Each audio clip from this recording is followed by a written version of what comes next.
भाई हिंदुस्तान के गोइसन लाल और गोइसन लालिमा शिल्पी राज हम सबके बीच में बानी विजय भैया बानी। हम चाप के एक बार हृदय से एक बार थपरी बजा के आप सब स्वागत करीजा भोजपुरी।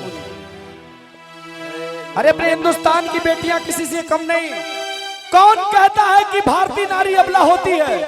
कौन कहता है कि जग की सताई होती है?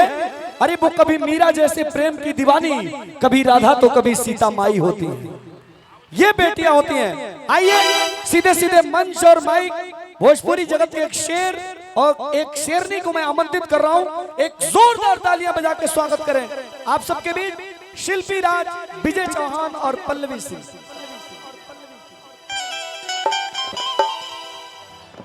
हेलो हेलो कैसन बानी आप सब? ठीक बानी ना? हेलो सबसे पहले आप सबके पैर छू के प्रणाम करता नहीं, एक बार हाथ उठा के आशीर्वाद देती जा। पीछे से भी लोग, बाप रे इतना भीड़ बा, बड़ा अच्छा लागल हो। मैंने नौजवान लोग तो आइले बा, लेकिन साथ में बूढ़ा चाची लोग, दीदी लोग भी आइला। ये देख के बहुत अच्छा लागल और हमने के खातिर सौभाग्य के बात बा। बाकी चौहान जी बोलिए। अब हम बोलते नहीं तो नमस्ते प्रणाम हर हर महादेव। समस्त भोजपुरिया जहान के विजय चौहान के सादर प्रणाम बा।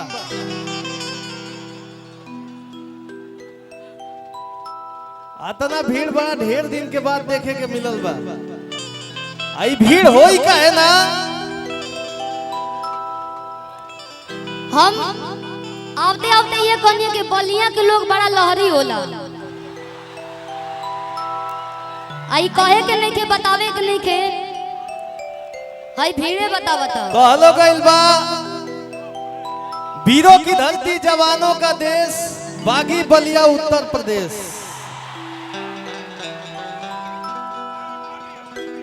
एजा के लोग जितना अच्छा सुनबो करेला उतना अच्छा डांसो करेला।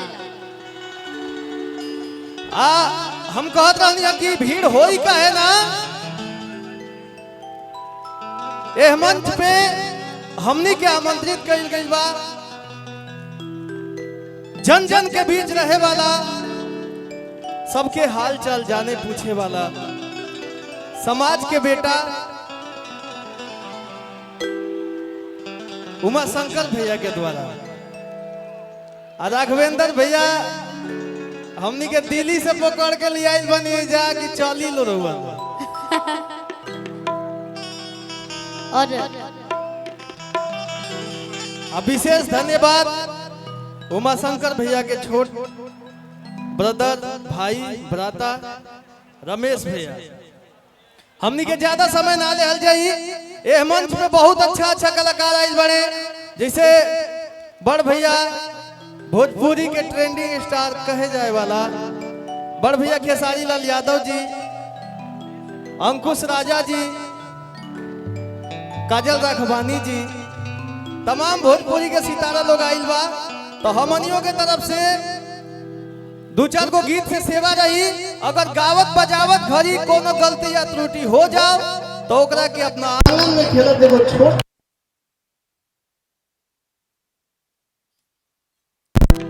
और आप लोग भाई कुर्सी लगा के ऊपर चढ़ल बानी का? कुछ लोग बड़े बड़े दिखता कि साइजवा बड़े बड़े बा। हाँ तो बढ़िया से आप लोग खड़े होइए और ये प्यार खातिर आजीवन हमने के कोशिश कर जाए कि एक से एक बढ़ के गीत लेके आई जाए। एकरा खातिर हमनी के ऋणी रहल जाई। कहते हैं कि जब वो देगा तो सिक्का उछाल कर देगा, देने वाला देगा तो कुछ कमाल कर देगा। आज के इस महफिल में जरा दिल से कुछ मांग लो है मेरे दोस्त, ये विजय चौहान अपना कलेजा निकाल कर देगा। कहे के बाद शिल्पी हमनी के कोनो भी मंच पे जाई ले जा तो भजने से शुरुआत करी ले जा। बाकी रवि लोकगीत के माहौल हो गई बा। बाकी वही भजन के एगो भाव बा अपना दुल्हा दुल्हन खातिर हम कुछ प्रस्तुत कर चाहतनी। अगर अच्छा लागे तो एगो ताली बजा के आशीर्वाद दे दे आप सब।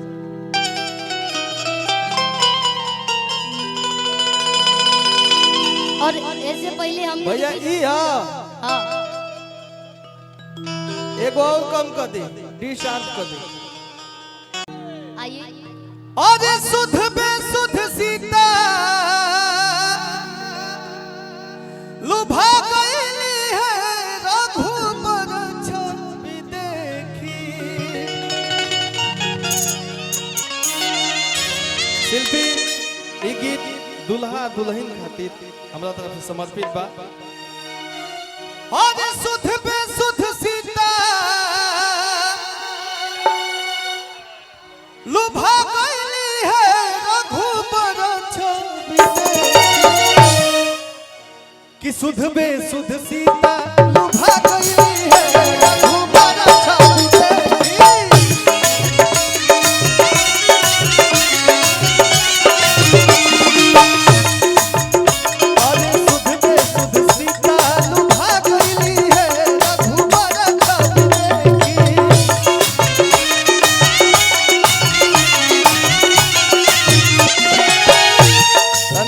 पल्लवी जी।